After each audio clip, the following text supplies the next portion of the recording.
Okay guys, in this video I'm going to be going through and I'm going to be talking about all the things that I have learned about female to male attraction in the year of 2022.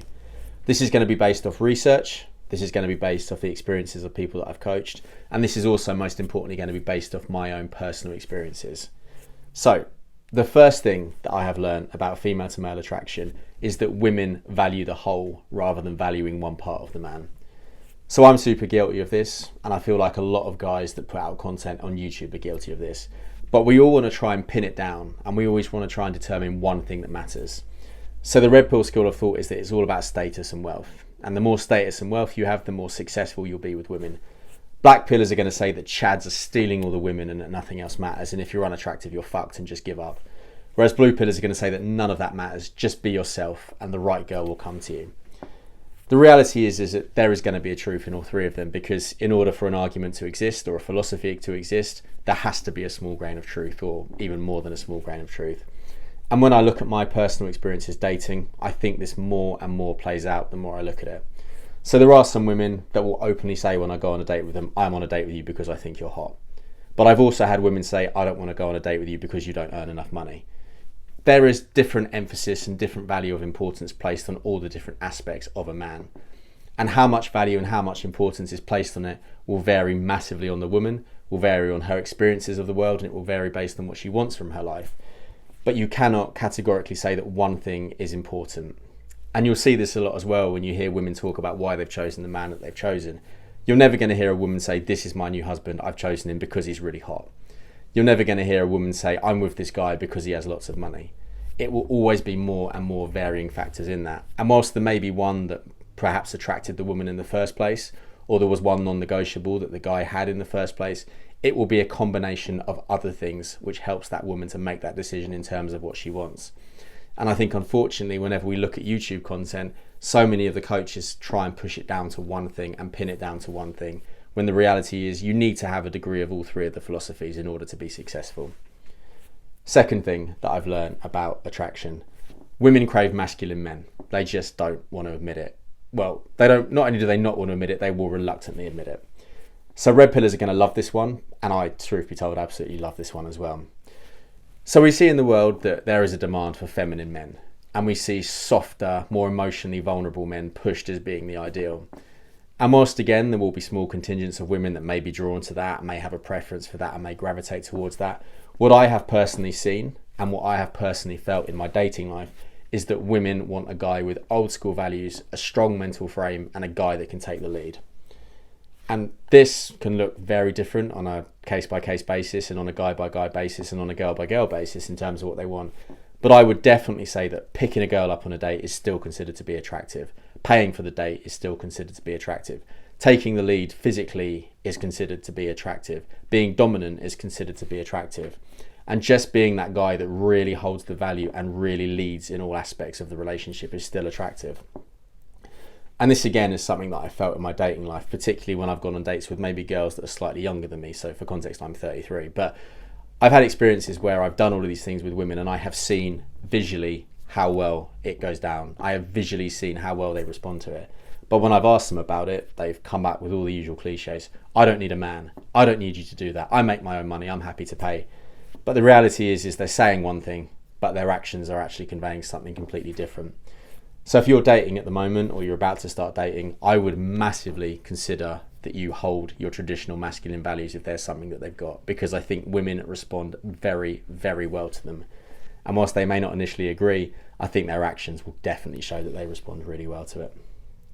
Next thing that I've learned about attraction: a smile is actually really attractive and is actually a little bit of an underrated weapon in your armory when it comes to being attractive.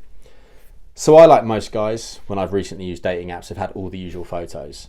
So the ones where women can see that you work out, the ones where you look important, and just those shots where you just think you look your most attractive.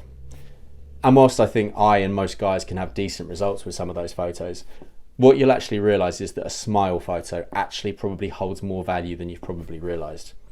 And this was something that I found out for myself as well when I actually used one of my thumbnails that I've used on this channel as a picture on my dating app. So there is a photo of me in one of my old thumbnails where I'm wearing a black t-shirt and I'm smiling. And I am ridiculously smiling in that picture. Not just a little bit, massively smiling in that picture. And I actually used that on my dating app profile at the start of the year and throughout the year. And I realized that when I was using that photo, my results 10x'd and just got so much better. So I tested this out on Photo Feeler. And for those of you that don't know, Photo Feeler is the website where you can have your photos scored on trustworthiness, smartness, and attractiveness. And I scored my smiling photo against some of my more stoic, more masculine, more attractive photos in my eyes. And the smiling photo scored 2 points higher in most cases. So it really, really showed the value in a smile. And I think we realise more and more that when it comes to dating apps, your photos are basically the only thing that matters. But yet, we don't always think about what a photo conveys. So you can have those attractive photos, and you should have those attractive photos. You should have those activity and those status shots photos as well. But a smile photo can do something, and it can show so much more than just those photos can. Because think about what a smile conveys. It conveys openness, confidence, friendliness, and just really just the ability to be fun. And I know that we may say that some of those characteristics aren't necessarily something that we want to project, but you have to get into the mind frame of a girl that's going on a date with the guy that she's never met. And if you can do something that just humbles you a little bit, shows a friendlier side to you, shows an open side to you, that is something that will be attractive to most women, make no mistake about it. And I think as well, there's actually something quite masculine about taking a photo of you smiling. You've seen the photos of guys, right, where they're pouting and they want to look as serious and they want to look as smouldering and as mean and moody as they can. But those photos oftentimes just look incredibly posed. A smile photo is very hard to make posed. And I actually think, as I said, that is something that can come across more masculine in a more low-key style way. Next thing that I have learned, linking into the theme of attraction, niching. So this is a black pill term, right? I'm sure that some of you have even heard this term used, but niching is basically where you try and have certain physical characteristics that put you into a niche. So whenever you're talking about beauty, you've got two elements of beauty. You've got the objective beauty, which is basically when you look at someone's features and you say whether they're good looking or not. And you've got the subjective beauty, which is basically when you consider whether an individual would like someone's characteristics. So basically, in essence, that's the idea of a type, a physical type, if you will. And subjective beauty plays a huge part. That's something that black pillars have got absolutely right. But what I think a lot of black pillars do is they downplay the importance of subjective attraction. So they'll only look at objectiveness, and this is why they say Chads get all the girls, but they won't necessarily consider the subjectiveness. And the subjectiveness of beauty standards in men works both ways. So for some women, a niche can be unbelievably attractive, but to another woman, that same niche can be unbelievably unattractive. So it works both ways. However, what I do find, and what I see play more and more and more, is the more you niche, the more you find women that are much more attracted to you. So if you're kind of sitting in the middle and you have maybe one niche or you have no niches, the vast majority of women will probably say that you are attractive if you are attractive, but it probably won't go much more than beyond that.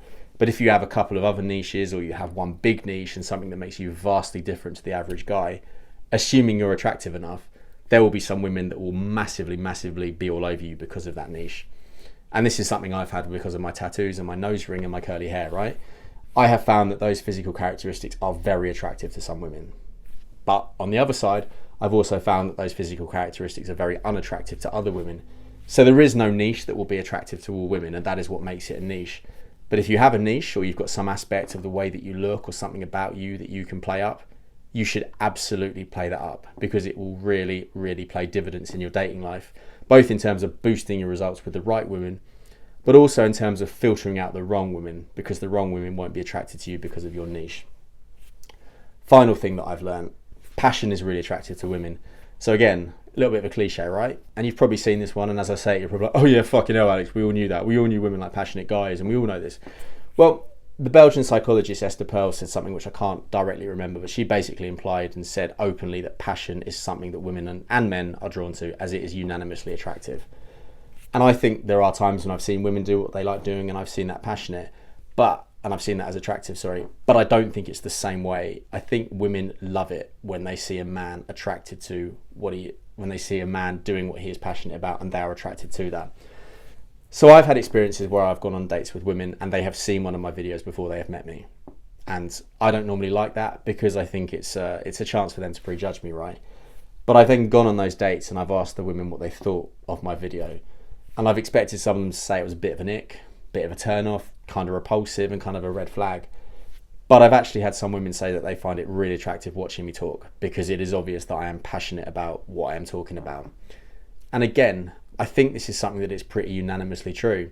And I think in a certain way, this can actually be a sign of status, because generally speaking, for someone to get a high level of status, they have to have a degree of passion or a degree of interest in what they are doing. And if that passion carries someone to a higher level and that passion gives somebody that status, that is going to be attractive to women every single time. And it's going to be attractive to a lot of women as well. But the other thing as well about passion is the fact that I think for me it is one of the best ways to convey confidence. There is a certain degree of openness and there is a certain degree of almost charisma that you have to have when you're talking and you're conveying whatever your passion is. And I think, as we know, women love confidence and women love charisma. So when you're using your passion to unlock and demonstrate and show that confidence and charisma, I think it becomes really attractive to a lot of women, and I think it becomes really, really attractive very quickly to a lot of women. So I always think that we should be open about what we're passionate about, and we shouldn't be shy in terms of showing that. So if there is something that you're passionate about and you're dating, be open. Let your face light up when you're talking about it. Let your social media show that if that's something that's on your social media. But basically don't hide something that you're passionate about, because I think the act of hiding it actually shows a sense of weakness, whereas showing what you're passionate about actually shows a huge sense of strength. So that's it. These are the 5 things.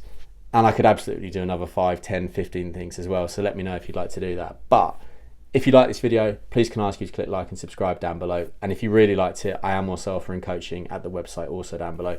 But as always, guys, take care, and I will see you all in the next one.